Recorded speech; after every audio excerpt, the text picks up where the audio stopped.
Assalamualaikum warahmatullahi wabarakatuh. Bismillahirrahmanirrahim. Alhamdulillahirrabbilalamin. Wassalatu wassalamu ala asyrafil anbiya'i wal mursalin. Sayyidina wa maulana Muhammadin wa ala alihi wa sahbihi ajma'in amma ba'd.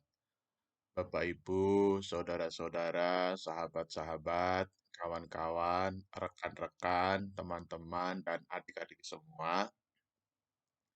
Alhamdulillah kita bisa bertemu kembali dalam Ainur Rafiq Dawam Channel. Untuk edisi yang ke-120 ini kita ingin melanjutkan yang terkait dengan istilah dalalah. Istilah dalalah itu paling terkenal itu dalam ilmu mantik. Sementara eh, terkait dengan ilmu-ilmu yang lain, misalnya ilmu tauhid, ilmu fikih, dan ilmu-ilmu yang lain biasa dikenal dengan istilah dalil. Karena memang kata-kata dalalah dan kata-kata dalil itu bersumber dari satu kata. Nah, itu dari kata dalun ya. Dalla yadullu dallan. Itu dalam tasrif istilahnya seperti itu. Dalla yadullu dallan. Dallun. Nah, dari kata dalla yadullu dallan ini kemudian muncul siwat isim fa'ilnya yaitu ad-dallu. Nah, yang menunjuk. Kemudian siwat isim maf'ulnya itu al-madlul atau madlulun. Itu yang ditunjuk. Nah, kalau di dalam ilmu mantik, istilah yang terkenal adalah dalalah. Ada juga yang mengatakan dilalah. Tetapi forum ini lebih nyaman menggunakan atau membacanya dengan istilah dalalah. Nah, dalalah kemudian ada istilah dalil. Nah, itu di dalam beberapa disiplin keilmuan klasik Islam. Nah, itu kalau di ilmu-ilmu yang lain selain ilmu mantik, itu ada istilah dalil akli dan dalil nakli. Nah, kalau di dalam ilmu mantik dikenal dengan istilah dalalah. Nah, dalalah itu apa? Nah, sebagaimana disampaikan kemarin, dalalah adalah fahmu amrin min amrin akhar. Itu memahami sesuatu. Jadi sesuatu itu istilahnya madlul. Nah, min amrin akhor dari sesuatu yang lain. Nah, sesuatu yang lain itu namanya adalu atau yang menunjuk. Nah, jadi kita ingin memahami sesuatu dengan sesuatu yang lain. Itulah yang kita kenal dengan istilah dalalah.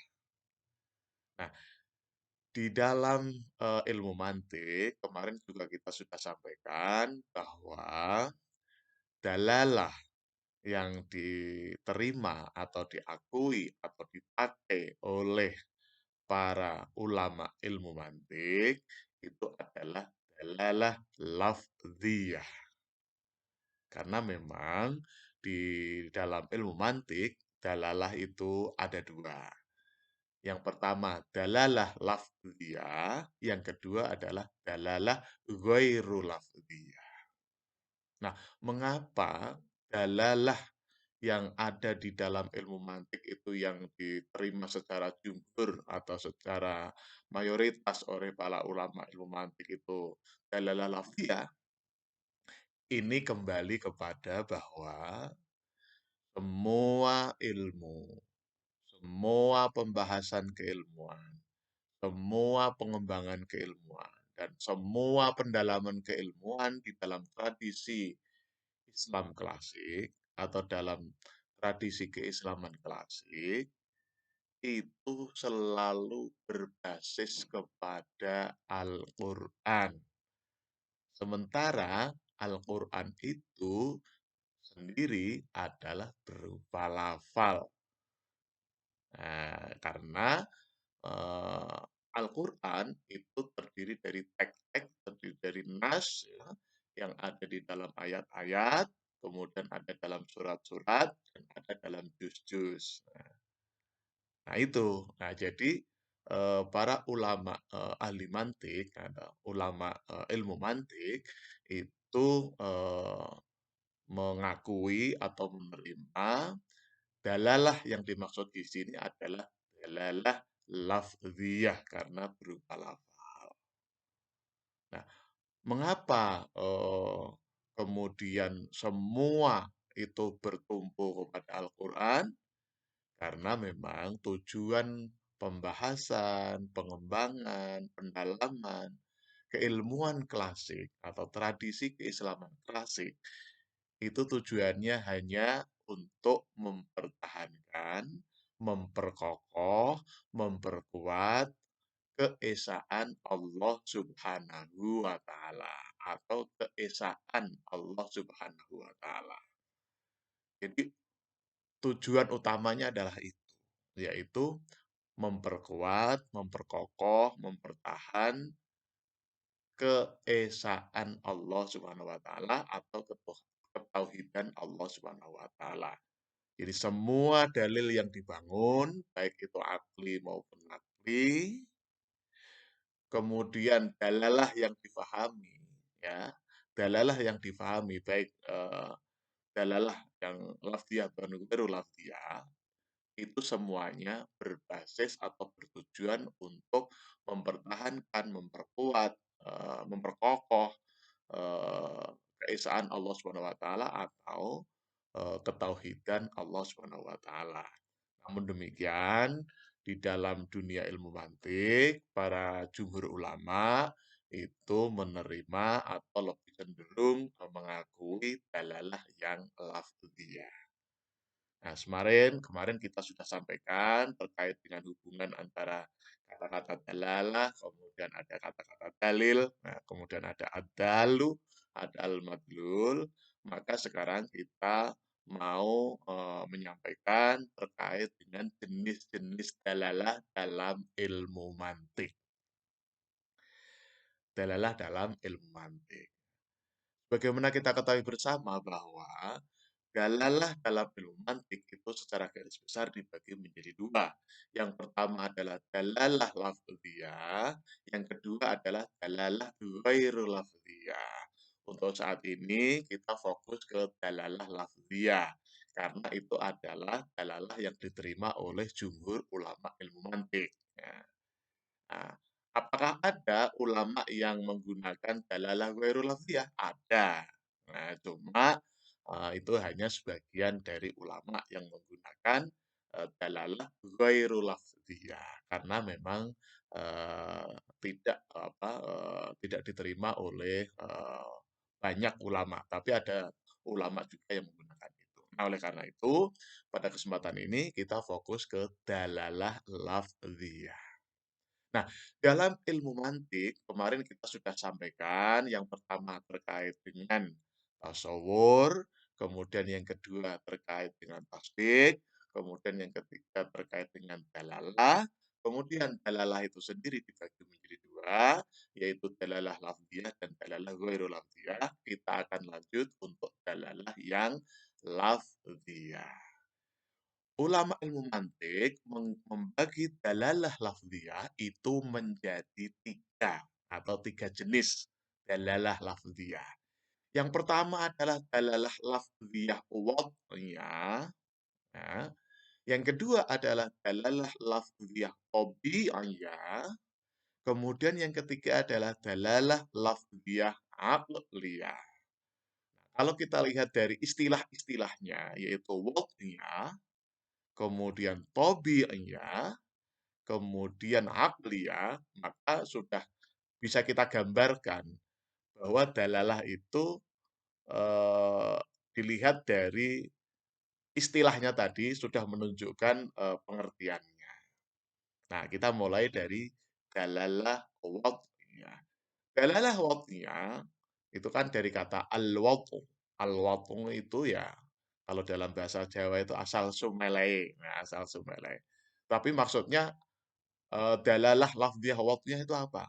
Dalalah lafdhiyah wad'iyah adalah Dalalah yang ditunjukkan oleh lafal itu apa adanya, ya, yang alami ya, yang apa adanya ya. Wadhiyah sesuai dengan yang tertulis atau yang tersurat, nah, katakanlah begitu ya. Nah, jadi dalalah lafdhiyah wadhiyah adalah dalalah lafal yang terlihat atau tersusun atau tersurat di lafal tersebut. Ya nih, misalnya ya, al-asadu, al-asadu. Al-asadu itu artinya adalah macan. Ya, ketika kata al-asadu itu kemudian kita tulis, maka pemahaman kita dalalahnya itu adalah hewan yang ganas atau hewan yang memiliki cakar yang kuat. Nah, artinya adalah macan. Ya, atau harimau itu ya. Kalau misalnya al-baitu. Al-baitu kan artinya adalah rumah. Nah, rumah itu berarti yang ada dalam pikiran kita, dalam bayangan kita, atau makna yang dimaksud, atau al-madlulnya, itu adalah bangunan yang ada atapnya, ada pintunya, ada jendelanya, ada lantainya, ada pagarnya, ada tiangnya, kemudian eh, kemudian biasanya dihuni oleh orang, nah, itu namanya rumah atau al-baitu. Demikian juga misalnya Alkitabu. Alkitabu atau buku. Nah, itu ya eh, sekumpulan kertas berbentuk persegi ya. Kemudian dilem jadi satu, kemudian ada covernya dan kemudian ada tulisannya, kemudian juga bisa ditulisi oleh pena. Nah, itu buku. Nah, di pemahaman itu. Nah, itulah yang kita kenal dengan istilah dalalah lafziyah wad'iyah. Jadi sesuai dengan apa yang tertulis di situ, apa yang tersurat di situ, atau wad'iyahnya. Wad'i. Kemudian yang kedua adalah dalalah lafziyah tabi'iyah. Dalalah lafziyah tabi'iyah ini adalah dalalah lafal atau tulisan atau teks atau nas ya katakanlah begitu atau lafal yang secara secara tabiiyah, secara alamiah, secara alamiah itu difahami oleh manusia yang lain. Contoh misalnya ad-dhahaku, ad-dhahaku artinya tertawa. Nah, ad-dhahaku itu bisa ditulis dengan kata hahaha. Kalau dalam bahasa Indonesia kan hahaha. Kalau dalam WA kita biasanya hehehe. Nah, ketika kata ad-dhahaku yang artinya tertawa itu arti arti aslinya itu adalah tertawa. Cuma secara alami atau secara natural atau secara alami, kata ad-dhahaku ini menunjukkan bahwa ada orang yang bahagia, ada orang yang merasa senang. Maka dengan ada istilah ad-dhahaku atau hahaha atau hehehe. Ya. Nah, itulah yang kita kenal dengan istilah dalalah lafziyah tabi'iyah. Itu yang kedua. Yang ketiga adalah dalalah lafziyah aqliyah.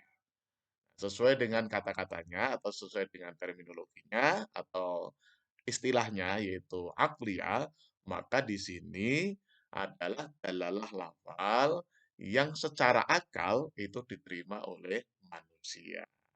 Ya, diterima oleh manusia. Contoh misalnya nih, ada suara asautu. Nah, asautu ada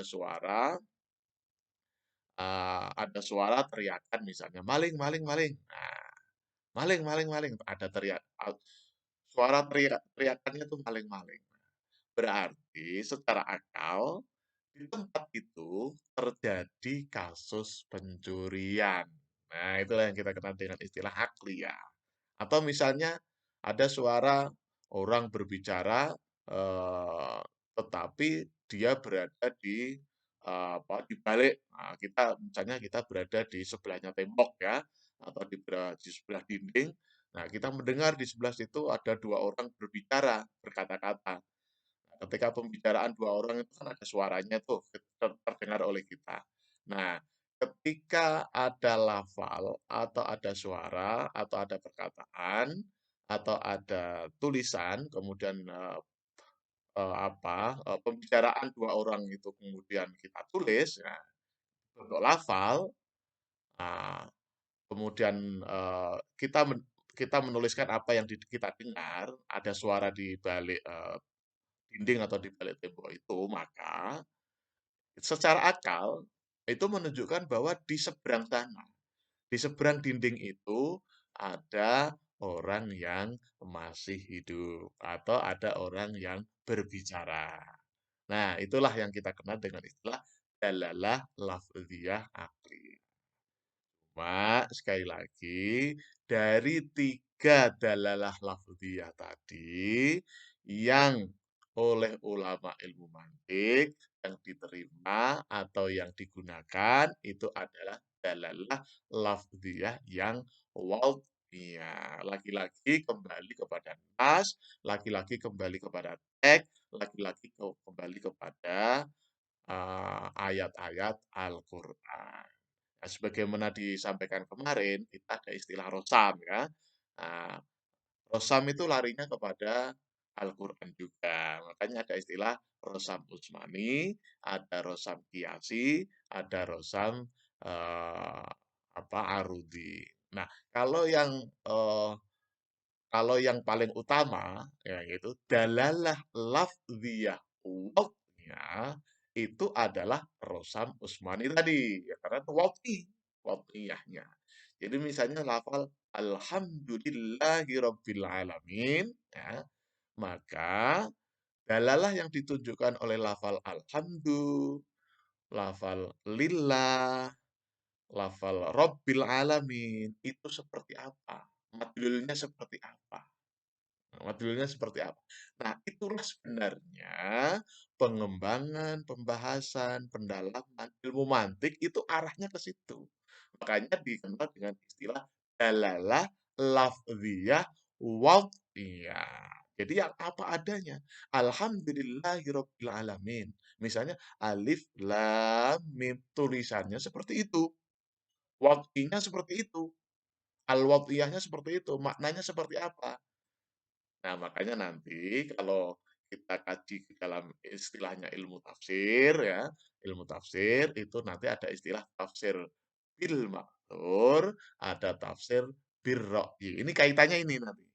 Jadi memang kajian-kajian keislaman klasik yang bersumber kepada Al-Quran itu semuanya menyasar, itu semuanya kembali kepada lafal-lafal di dalam Al-Quran. Mengapa demikian?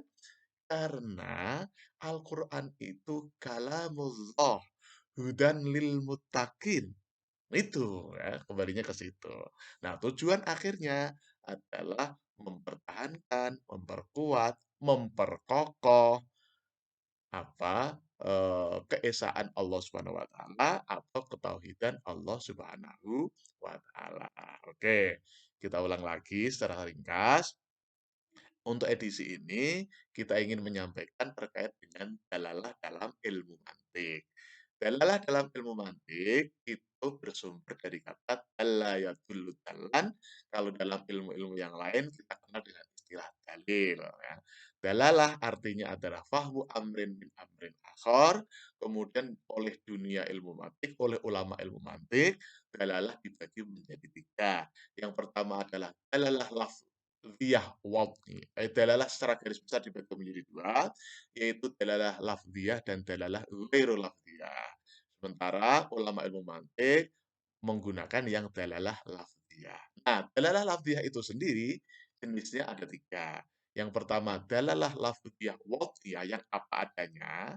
Kemudian dalalah lafziyah tabi'iyah itu yang eh, ada pada secara natural, pemahaman secara natural, secara alami ya.